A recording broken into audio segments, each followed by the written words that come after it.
we are tracking an environment that may be prime for some of the biggest home builders.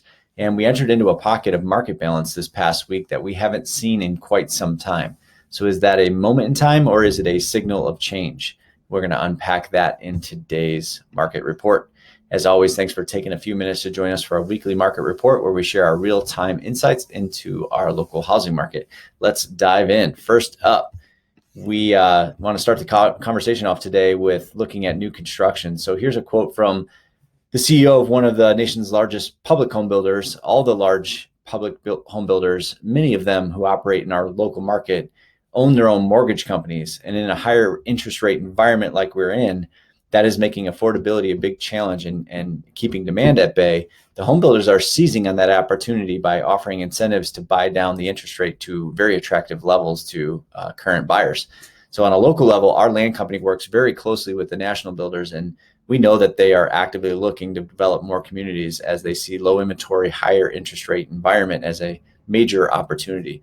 We'll see several new communities get developed in the next couple of years. And while inventory remains constrained, if rising rates do throttle demand, sellers may have to start thinking about how to market and position their homes to sell against local new construction, which is not something that we've had to think about for the last couple decades.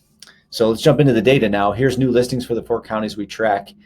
We saw a gradual increase this past week. When we go over to contract activity, as we mentioned in the opening thought, this data is pulled from our MLS, which gives us the majority of the picture of most of the time, but the large public home builders in our market are selling well because of their ability to offer low interest rates through their own mortgage companies. So something to keep in mind when we see a downward trending contract number that is mostly comprised of resale activity and doesn't necessarily capture all of that new construction activity.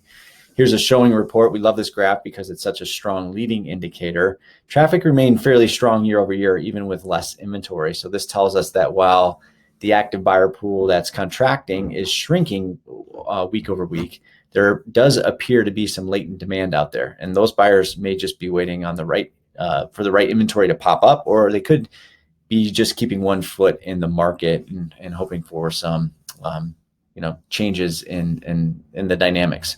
Here's off-market activity. These sellers took their home off the market without finding a buyer. You saw a slight uptick over last week. We keep watching this metric closely because it could eventually be a canary in the coal mine for a quickly shifting market. Nothing unusual here yet, other than the fact that there is a historically low number of homes that are leaving the market without finding a buyer. Here's the balance metric. So 60% on this graph represents a pretty balanced market. So we had a nice uptick in new listings last week, combined with a little bit of a downtick in contract activity.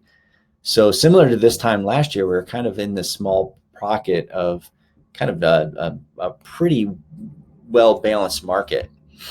Here we had an off-market activity. You can see a very similar trend as well. So we're kind of getting back under 100%, which is what we consider equilibrium. So a very interesting and unique pocket in time. So to recap really quickly, we're keeping a close eye on the big bet the national home builders are making.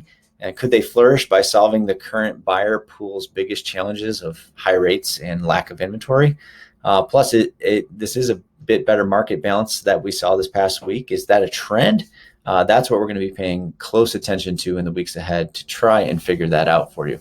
So thanks again, as always, for joining us, and we'll see you again here next week.